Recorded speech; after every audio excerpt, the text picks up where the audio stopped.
Good morning, y'all, and welcome to the Max Life. Yes, it is a very busy day in the kitchen. I already have my cheese going, so I had already actually warmed up my milk and cut the whey, and now I'm just in the process of putting it back over and heating it up, giving it kind of that stretch feel, which needs to be turned down a little bit.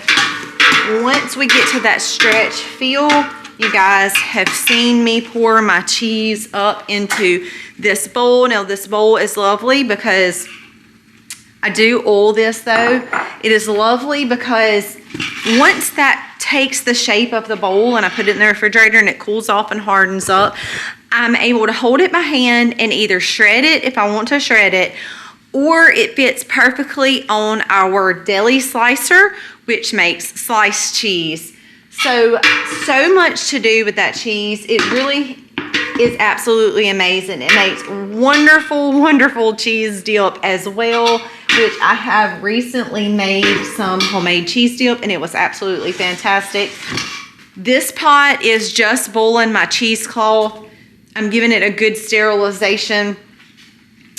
I have little jars in here that I have just sterilized. What I am making today, or actually this morning, because I have outside chores to do too, is salsa. Now, I did cheat this time and just go ahead and buy the already made up little pre-package, and I'll tell you why I did that. I do have some peppers and onions and things like that outside that I can use.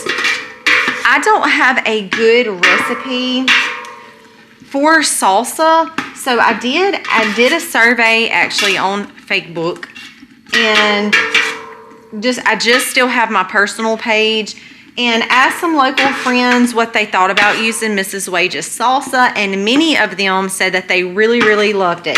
So I decided to just run to the grocery store while I was in town. I actually just went to Walmart and picked up the salsa and plan to get these tomatoes turned into salsa. Now, Colby actually loves to just slice up a tomato and put it on a sandwich. I don't really prefer the taste of a tomato. They're a little too acidic to me. But I do actually love salsa on chips. And the kids all love salsa too. So I was able to trade some squash with my mother-in-law for this bucket of tomatoes so that I could put some salsa up. Now, I am going to use this. I hope it turns out good. I have not made salsa in a really long time. And the last times that I made it, I actually followed a recipe, but we didn't like it. So I'm going to use that today. It is kind of the easy button. Yes. But one thing I will tell you about this is that it is no preservatives, no artificial colorings or anything like that, flavors. It literally in the ingredients just says dehydrated vegetables, and then it of course lists those. So I'm not gonna take too much of a guilt trip on this, just making my life a little bit easier today. Many people said it was good, and like I said, I don't have a really good recipe for salsa. If any of you guys do and would like to share, would love to have that recipe. I'm not going to do a how-to on salsa today because on the backs of these, it literally gives you step-by-step instructions. You really cannot mess it up. The only thing that I am not going to do is hot water bath my salsa. I am going to leave it fresh and use the open kettle method because it also has a 1 1/3 cup of vinegar in it as well, and my jars are sterile. The potatoes are it is going to all be cooked down in the pot. I just don't see a need to hot water bath it when all of the things are going to be already processed. So I'm going to personally use the open kettle method, but that is the only difference in what I'm going to do versus the instructions on the back. And then we have set out for us a long day ahead, so hang tight because we're getting started now.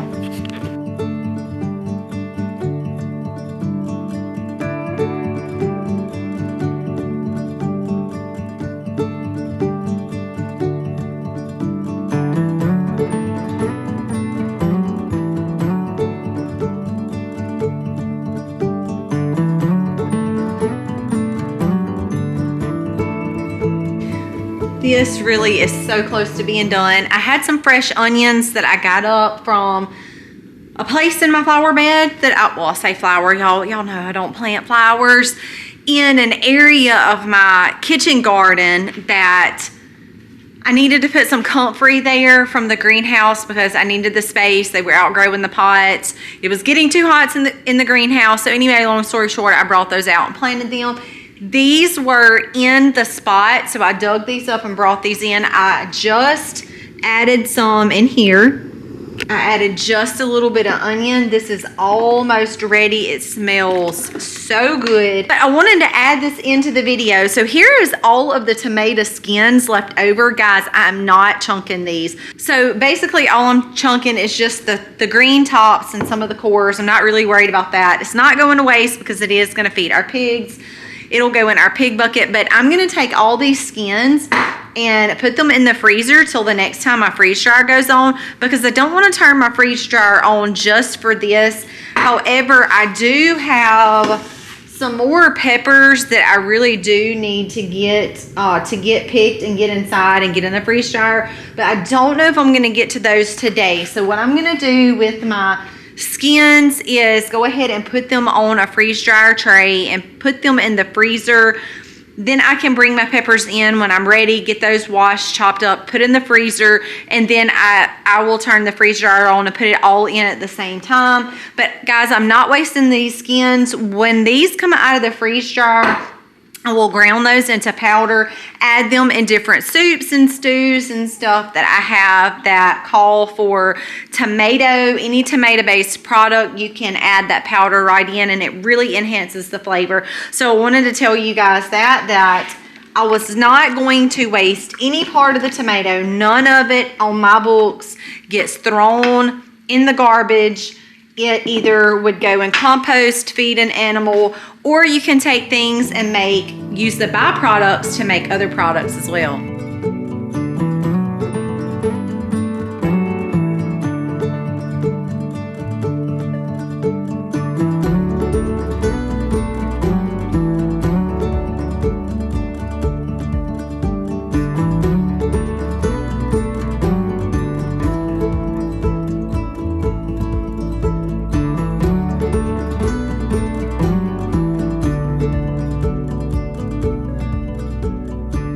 Something about the salsa. If you didn't see my community post sharing, this is really the beauty of community.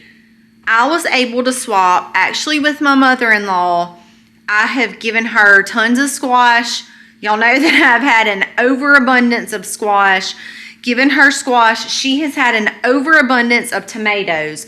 So I got all these tomatoes from trading. I already had the pint jars, already had the lids and rings. I spent $8 on the little packet of Mrs. Wages, and I got 12 pints of salsa, y'all. That is a wonderful $8, guys. $8 for all this salsa.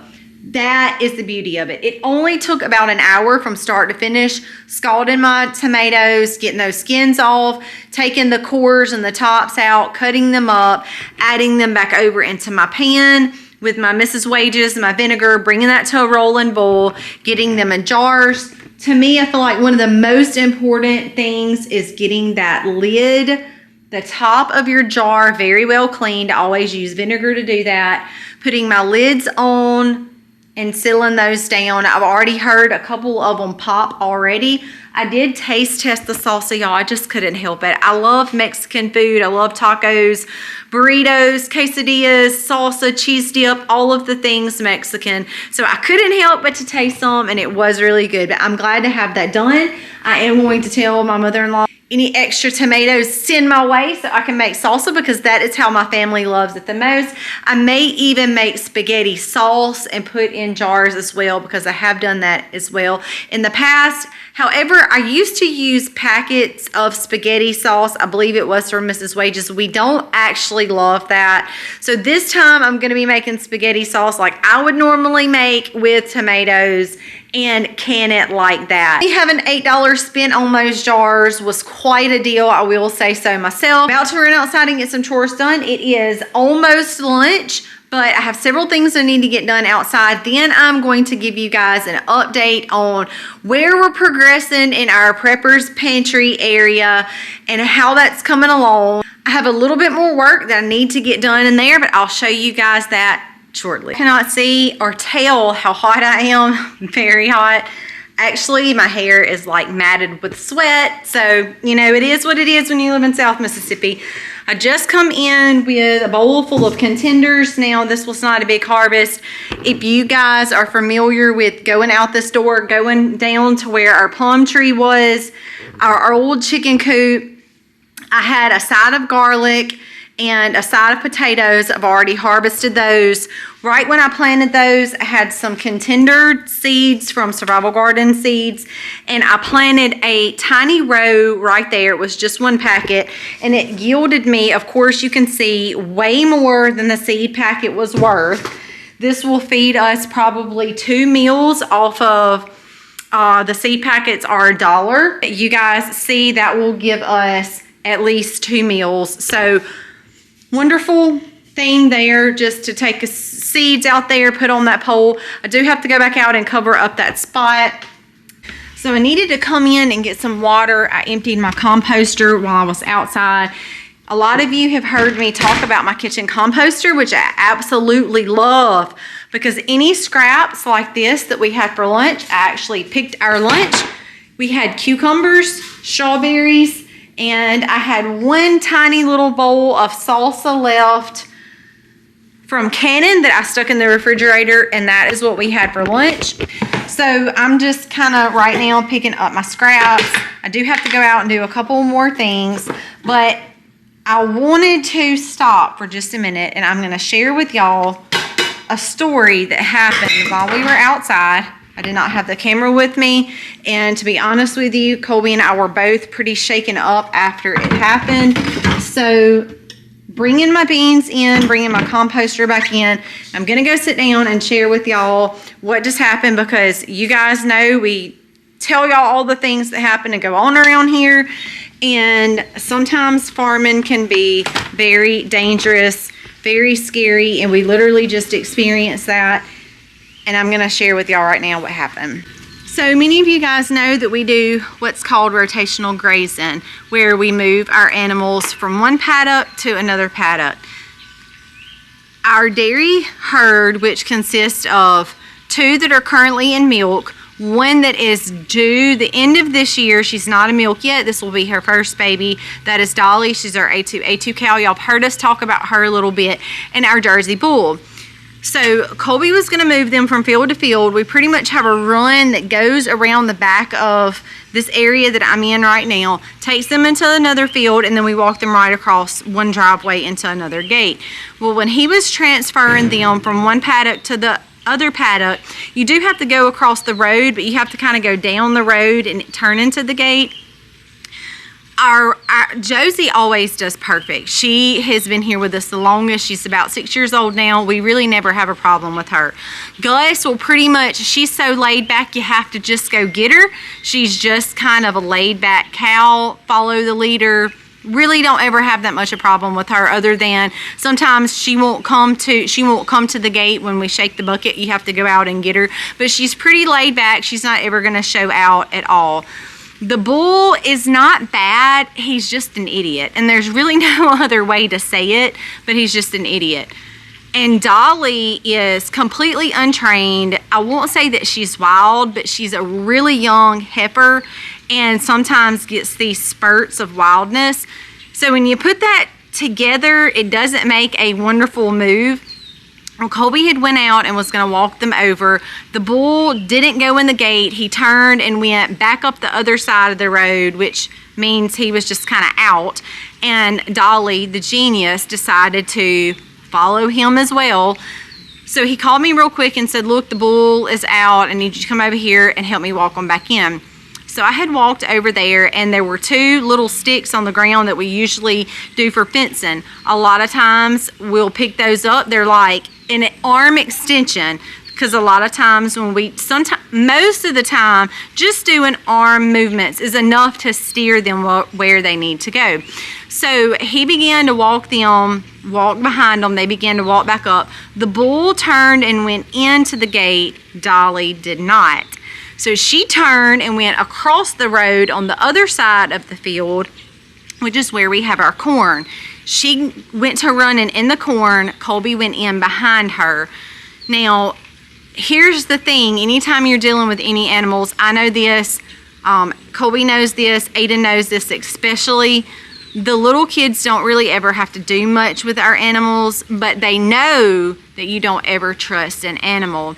We know these things.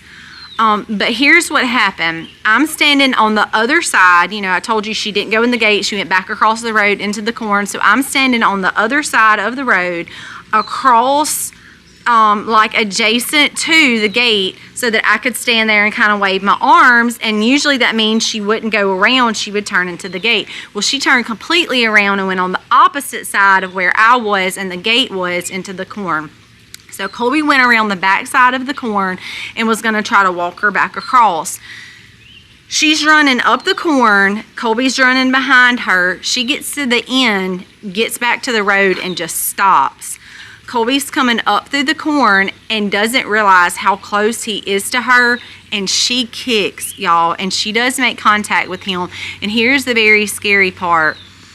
I'm standing across the road and I see this happen. He comes up behind her. She kicks her back legs up and it goes right here.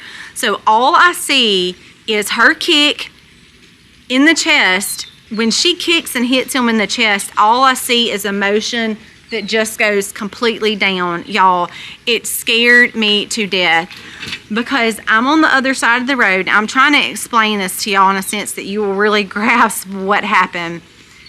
When I see the legs go up, I see him in the chest. He stumbles backwards and goes down. I'm on the other side of the road, so I immediately drop the sticks that I have, start reaching for my phone, and I'm running across the road.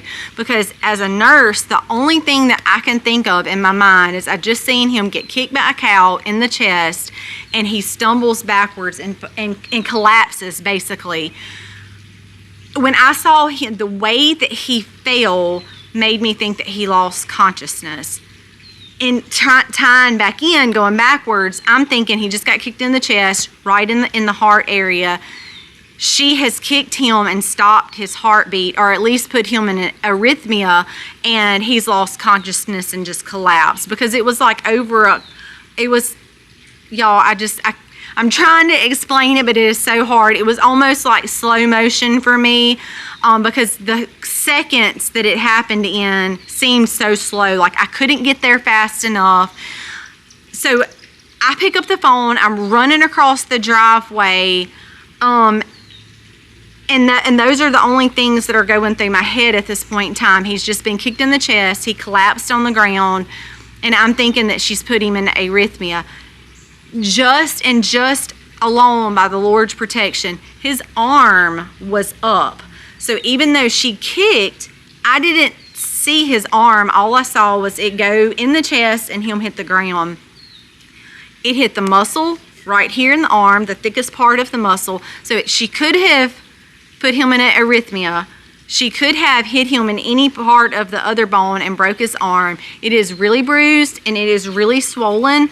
I'm going to get a clip of that for y'all where he was hit in the arm. But it is only by God's grace that his arm was right in the place where she kicked, right over his heart. Because when you get hit hard enough in the chest, it can actually stop your heartbeat.